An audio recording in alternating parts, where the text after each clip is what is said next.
ಸತ್ಯಸ್ಪರ್ಶ Kannada TV ವೀಕ್ಷಕರಿಗೆ ಸ್ವಾಗತ ಸುಸ್ವಾಗತ.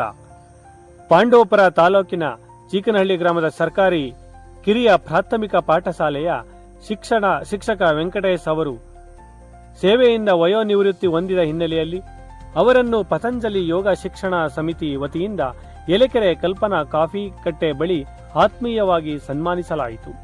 ಈ ವೇಳೆ ಪತಂಜಲಿ ಯೋಗ ಶಿಕ್ಷಣ ಸಮಿತಿ ಅಧ್ಯಕ್ಷ ಎಸ್ ಜಯರಾಮ್, ನಿವೃತ್ತ ಉಪನ್ಯಾಸಕ ಎನ್ ಚಲುವೇಗೌಡ, ಯೋಗ ಗುರು ಎನ್ ಮಹದೇವಪ್ಪ, ಸಮಿತಿ ಸದಸ್ಯರಾದ ಪೊಲೀಸ್ ಅಧಿಕಾರಿ ಜವರೇಗೌಡ, ಪುಟ್ಟ ಮಾದೇಗೌಡ, ರೈಟರ್ ಸ್ವಾಮಿಗೌಡ, ಕಲ್ಪನಾ, ಎಸ್ ನಾಗೇಂದ್ರ, ಬೇವಿನಕುಪ್ಪೆ ಸೋಮು, ಸೀತಾಪುರ ಸೋಮಶೇಖರ್, ದಿವಾಕರ್, ಅರಣ್ಯ ಇಲಾಖೆಯ ರಮೇಶ್, ಮಂಜು, ತುಕಾರಾಮ್, ಶ್ರೀನಿವಾಸ್, ಡಿ ಶಿವಣ್ಣ, ಪುಟ್ಟರಾಜು ಇತರರಿದ್ದರು.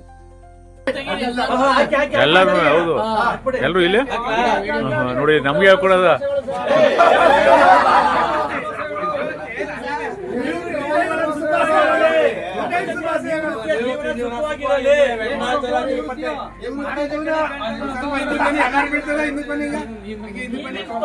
ಹಿಂದೆ ಬನ್ನಿ. ಕಾಫಿ ಕಾಫಿ ಎತ್ಕೊಂಡ್ಬಿಡಿ, ನಿಂತ್ಕೊಂಬಿಡಿ. ಎಲ್ರಿಗೂ ನಮಸ್ಕಾರ. ಈ ದಿನ ಶ್ರೀಯುತ ವೆಂಕಟೇಶ್ ಅವರು ವೃತ್ತಿ ಜೀವನದಿಂದ ನಿವೃತ್ತಿಯಾಗಿದ್ದಾರೆ. ಹಾಗಾಗಿ ನಮ್ಮ ಪತಂಜಲಿ ಯೋಗ ಸಮಿತಿ ಹಾಗೂ ಈ ಕಾಫಿ ಕಟ್ಟೆ ಸಮಿತಿ, ಕಲ್ಪನಾ ಕಾಫಿ ಕಟ್ಟೆ ಇದರ ಸಂಯುಕ್ತ ಆಶ್ರಯದಲ್ಲಿ ಇವತ್ತು ಶ್ರೀಯುತ ವೆಂಕಟೇಶ್ ಅವರಿಗೆ ಅವ್ರನ್ನ ಬೀಳ್ಕೊಡ್ತಾ ಇದ್ದೀವಿ. ಜೊತೆಗೆ ಅವರ ನಿವೃತ್ತಿ ಸಲ್ಲಿಸ್ತಾ ಇರ್ತಕ್ಕಂಥ ಈ ಸಂದರ್ಭದಲ್ಲಿ ಭಾಗಿಯಾಗಿರ್ತಕ್ಕಂತಹ ಅಧ್ಯಕ್ಷರಾದಂಥ ಜಯರಾಮ್, ಹಾಗೆ ಇಲ್ಲಿ ಭಾಗಿಯಾಗಿರ್ತಕ್ಕಂಥ ಎಲ್ಲ ಆತ್ಮೀಯ ಸ್ನೇಹಿತರು, ಮನುಷ್ಯರಿಗೆ ವೃತ್ತಿ ಅನ್ನೋದು ಬಹಳಷ್ಟು ಶ್ರೇಷ್ಠ.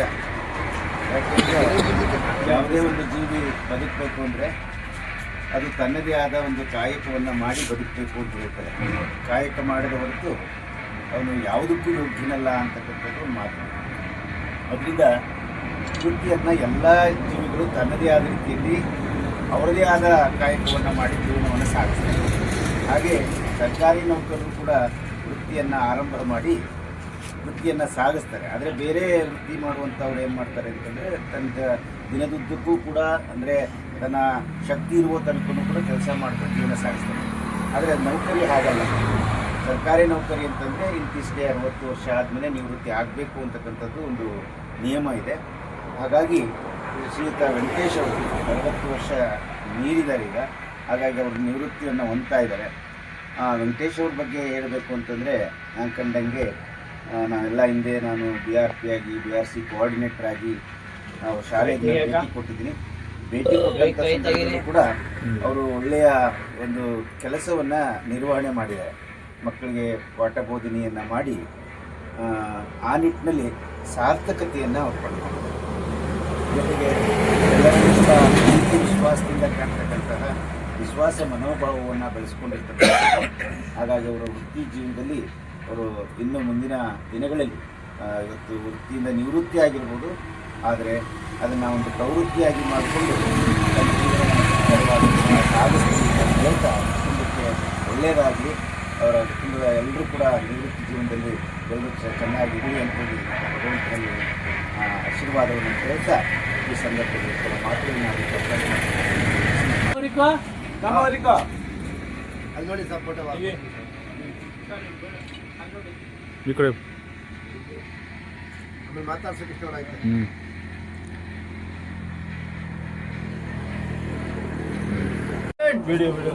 ಆತ್ಮೀಯರೇ, ವೆಂಕಟೇಶ್ ಅವರು ಬಹಳ ಒಳ್ಳೆಯ ಸಹೃದಯಿ ಅಂತ ಅನಿಸುತ್ತೆ.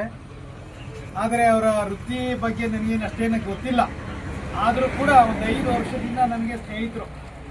ನಾವು ಅಲ್ಲಿ ಪಾಂಡವಪುರದಲ್ಲಿ ಹೇಮಾವತಿ ಕ್ವಾರ್ಟರ್ಸ್ ಹತ್ರ ಒಂದು ಕ್ಯಾಂಟೀನ್ ಸೇರ್ತಾ ಇದ್ದೋ.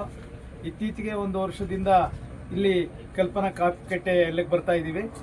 ಆದರೆ ಒಂದು ವಿಚಾರ ಮಾತ್ರ, ಅವರು ಅಧ್ಯಾಪಕ ವೃತ್ತಿ ಭಾಳ ಚೆನ್ನಾಗಿ ಮಾಡಿದ್ದಾರೆ ಅಂತ ನಾನು ಕೆಲವರಿಂದ ತಿಳ್ಕೊಂಡಿದ್ದೀನಿ. ಒಂದು ಶಿಸ್ತು ಇತ್ತು. ಬೆಳಿಗ್ಗೆ 9 ಗಂಟೆಗೆ ಇದೆ ಅಂದರೆ 8 ಗಂಟೆಗೆ ಹೋಗಿ ಅಲ್ಲಿ ತಲುಪಿಸೋರು. ಭಾಳ ಒಳ್ಳೆಯ ಮೇಷ್ಟ್ರು. ಆದರೆ ಅವ್ರು ಒಂದು ಕೊರಗೇನು ಅಂತಂದರೆ ಚೀಕ್ನಳ್ಳಿಲಿ ಇನ್ನೂ ಒಂದು 2 ವರ್ಷ ಇರಬೇಕು ಅಂತ ಅನಿಸಿತ್ತು. ಅದೊಂದು ಕೊರಗದ ಅವ್ರಿಗೆ, ಏಕೆಂದರೆ ಆ ಚೀಕ್ನಳ್ಳಿಯ ಸಹಕಾರ ಅವ್ರಿಗೆ ಭಾಳ ಇಷ್ಟ ಆಗಿತ್ತು. ಆ ಕಾರಣಕ್ಕಾಗಿ ಅವರಲ್ಲಿ ಇರಬೇಕು ಅಂದ್ಕೊಂಡಿದ್ರು. ಆದರೆ ಸರ್ಕಾರದ ನಿಯಮದ ಪ್ರಕಾರವಾಗಿ ನಿವೃತ್ತಿಯನ್ನು ಹೊಂದಿದ್ದೀವಿ. ಸಹಜವಾದದ್ದು, ವಯೋಸಹಜವಾದಂಥ ನಿವೃತ್ತಿಯನ್ನು ಹೊಂದಿದ್ದಾರೆ. ಒಳ್ಳೆಯ ಹೆಸರನ್ನು ಮಾಡಿದ್ದಾರೆ, ಒಳ್ಳೆಯ ಆತ್ಮೀಯ ಸ್ನೇಹಿತರು ಮಾಡಿದ್ದಾರೆ. ಇತ್ತೀಚೆಗೆ ಯೋಗ ಪಟುವಾಗೂ ಕೂಡ ರೂಪಿಸ್ಕೊಳ್ಳೋಕ್ಕೆ ಪ್ರಯತ್ನ ಮಾಡ್ತಾ ಇದ್ದಾರೆ. ಅದಕ್ಕೆ ಜಯರಾಮಣ್ಣ ಒತ್ತಡನೂ ಕೂಡ ಕೊಡ್ತಾ ಇದ್ದಾರೆ. ಅವ್ರು ಏನು ಆಲೋಚನೆ ಹೇಳ್ತಾ ಇದ್ದಾರೆ, ನಾವು ಯೋಗಕ್ಕೆ ಹೋಗ್ತೀನಿ ಇನ್ಮೇಲೆ ಅಂತೇಳಿ. ಈಗಲೇ ಸ್ಮಾರ್ಟ್ ಆಗಿ ಕಾಣ್ತಾರೆ, ಆಮೇಲೆ ಇನ್ನೂ ಯೋಗಕ್ಕೆ ಇನ್ಯಾವ ಸ್ಮಾರ್ಟ್ ಆಗಿ ಕಾಣ್ತಾರೆ ಅನ್ನುವಂಥದ್ದು ನಾವು ಯೋಚನೆ ಮಾಡಬೇಕಾಗಿದೆ. ವೆಂಕಟೇಶ್ ಅವರು ನಿಜಕ್ಕೂ ಕೂಡ ಒಳ್ಳೆಯ ಸಹೃದಯಿ ಮಿತ್ರ ಅಂತ ಹೇಳ್ತಾ ಅವ್ರಿಗೆ ದೇವರು ಆಯುಷ್ ಆರೋಗ್ಯವನ್ನು ಕೊಡಲಿ. ಅವ್ರ ಕುಟುಂಬ ಕೂಡ ಆತ್ಮೀಯವಾಗಿ ಅವ್ರನ್ನ ಚೆನ್ನಾಗಿ ಇನ್ಮೇಲೆ ನೋಡ್ಕೋಬೇಕಾಗಿದೆ. ಇದುವರೆಗೆ ನೋಡ್ಕೊಂಡದ್ದಲ್ಲ, ಇನ್ಮೇಲೆ ಅವ್ರನ್ನ ಆರೋಗ್ಯವಂತರಾಗಿ ನೋಡ್ಕೋಬೇಕು ಅಂದರೆ ಮನೆಯೂ ಕೂಡ ಕಾರಣವಾಗಿದೆ. ಅದು ಕೂಡ ಯಶಸ್ವಿಯಾಗಿ ಅವ್ರಿಗೆ ಸಂತೋಷವನ್ನು ನೀಡಲಿ ಅಂತ ಹೇಳ್ತಾ ಅವ್ರ ಶುಭವನ್ನು ಹಾರೈಸ್ತಾ ಇದ್ದೀನಿ. ಆತ್ಮೀಯ ಸ್ನೇಹಿತರೆ, ನನಗೆ ಇಲ್ಲಿ ಸ್ನೇಹಿತರು ಅಂತಂದರೆ ಈ ಪತಂಜಲಿ ಯೋಗ ಸಮಿತಿ ಸದಸ್ಯರೆಲ್ಲ ನನಗೆ ಸ್ನೇಹಿತರೆ ಮೊದಲಿಂದವೇ. ಈಗ ಇತ್ತೀಚೆಗೆ ನಾನು ಸ್ಕೂಲ್ ಹೋಗ್ತಾ ಇರ್ಬೇಕಾದ್ರೆ ನಾನು ಇವ್ರ ಜೊತೆ ಜಾಸ್ತಿ ಬೆರಿತಾ ಇರಲಿಲ್ಲ. ಇತ್ತೀಚೆಗೆ ನನಗೆ ಸ್ಕೂಲ್ ರಜೆ ಕೊಟ್ಟ ಮೇಲೆ ಇವ್ರ ಜೊತೆ ಬೆರೆತು ಇವ್ರ ಜೊತೆ ಒಡನಾಟ ಚೆನ್ನಾಗಿರೋದ್ರಿಂದ, ಇವರು ನನ್ನ ವಯೋನಿವೃತ್ತಿ ಹೊಂದಿರೋದ್ರಿಂದ ಇವರೆಲ್ಲ ನನಗೆ ಸಹಕಾರ ಕೊಟ್ಟು ಸನ್ಮಾನ ಮಾಡ್ತಾವ್ರೆ. ಅದಕ್ಕೆ ನಾನು ಚಿರಋಣಿ ಆಗ್ತಿದ್ದೀನಿ.